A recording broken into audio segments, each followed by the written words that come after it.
June 2025 వృషభ రాశి మాస ఫలాలు ఏ విధంగా ఉండబోతున్నాయో చూద్దామండి. ముఖ్యంగా ఈ వీడియోలో ఏంటంటే అసలు ఈ మాసంలో మీ గోల్ ఏంటి, మీ ఫోకస్ ఏంటి, మీ యొక్క ఆర్థిక స్థితి, అదేవిధంగా పిల్లల విషయంలో ఏ విధంగా ఉంటుంది, భార్యాభర్తల మీద ప్రేమికుల మధ్య ఎలాంటి అన్యోన్యంగా ఉండగలుగుతారు, ప్రాపర్టీ సంబంధమైన విషయాలు, ప్రయాణాలు, ఇన్వెస్ట్మెంట్స్, ఇవన్నీ కూడా చూద్దామండి. సో చివరి రెమెడీస్ చూద్దాం. సో చివరిదాకా చూడగలరు. నచ్చితే లైక్ చేయండి, 10 మంది బంధుమిత్రులకు షేర్ చేయగలరు. వృషభ రాశికి అధిపతి శుక్రుడు. మరి ఫలితాల్లోకి వెళ్తే కమ్యూనికేషన్స్ బాగా పెరుగుతాయండి. సంబంధ బాంధవ్యాల మీద ఫోకస్ చేస్తారు, మంచి రిలేషన్స్ బిల్డప్ చేసుకుంటారు అని చెప్పవచ్చు. అదేవిధంగా ఏదైనా డీల్స్ ఉన్నాయనుకోండి, అది బిజినెస్ డీల్ కావచ్చు, ప్రాపర్టీ డీల్ కావచ్చు, ఏదైనా సరే పెండింగ్ పడుతూ ఉన్నాయి డీల్స్, అవన్నీ కూడా డీల్స్ క్లోజ్ చేస్తారండి. పాత కస్టమర్లను కలవటం, ఇవన్నీ కూడా జరుగుతాయి అని చెప్పవచ్చు. ముఖ్యంగా ఏంటంటే ఆరోగ్యం మహాభాగ్యం చెప్తూ ఉంటారు కదా, ఆరోగ్యం ఏ విధంగా ఉంటుంది అన్నప్పుడు మీకు 1 నుండి 15వ తారీఖు వరకు కూడా ఆసుపత్రి లేదా డాక్టర్ని సంప్రదించే అవకాశం ఉంది. అది మీకోసం కాకపోయినా సో మీ సంబంధికుల కోసం మీరు హాస్పిటల్కి వెళ్తారని చెప్పవచ్చు.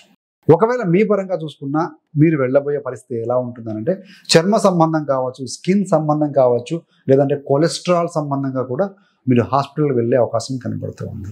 రెండవది చిన్న కంటి సమస్యలు కూడా విద్యార్థులకు తలెత్తే అవకాశం కనపడుతుంది. మరి 15వ తారీఖు నుండి ఏంటంటే హెల్త్ బాగుంటుంది, ఆరోగ్యం బాగుంటుంది, గ్రహస్థితిలో మార్పులు వస్తాయి, కాన్ఫిడెంట్గా ఉంటారండి. సో వివిధ విషయాల యందు ఆసక్తి బాగా చూపుతారని చెప్పవచ్చు. అదేవిధంగా సో యోగా, స్విమ్మింగ్, జిమ్ ఇలాంటి విషయాల యందు పార్టిసిపేట్ చేయడానికి, పాల్గొనడానికి ఆసక్తి చూపుతారు. కొంతమంది జాయిన్ కూడా అవ్వచ్చు. ఇవన్నీ కూడా గోచార ఫలితాలు. మీ యొక్క జన్మ జాతక చక్రం కూడా పరిశీలించుకోండి. మీకు మరి ఆర్థిక పరిస్థితి చూస్తే అష్టమ లాభాధిపతి గురుగ్రహం మీకు ధనస్థానంలో ఉన్నారు. అదేవిధంగా 7వ తారీఖు నుండి ఈ యొక్క బుధుడు స్వస్థానంలో స్థితి పొంది ఉంటారు, క్లియర్గా ఉంటారు కాబట్టి ధనాధిపతి ధనంలో ఉన్నారు.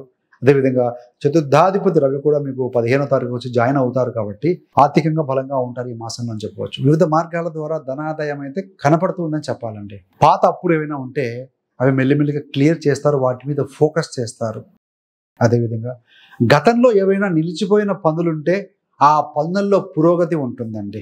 మరి ఈ యొక్క బుధుడు తన స్వస్థానానికి వచ్చిన తర్వాత ఆర్థికంగా లాభాలు ఉంటాయి. ఇంకా ఏంటంటే రవి, బుధ, గురు గ్రహాల యొక్క స్థితి అనేది ద్వితీయ స్థానంలో ఉంది కాబట్టి ఏదైనా గవర్నమెంట్ సంబంధమైన పనులు నిలిచిపోయినా, ఆలస్యం అవుతున్నా అలాంటివన్నీ కూడా ఈ మాసంలో క్లియర్ చేసుకోవడానికి గ్రహస్థితి అనుకూలంగా ఉంది. లోన్ సంబంధమైన విషయాలు కూడా మీరు రీపే చేయడానికి, లేదు అంటే ఏదైనా డబ్బు అవసర నిమిత్తం మీరు కనుక దరఖాస్తులు పెట్టి ఉంటే కూడా లోన్స్ కూడా సులువుగా మీకు వస్తాయండి. ఆమోదం పొందే అవకాశం బలంగా ఉంది. మరి ఖర్చు చూస్తే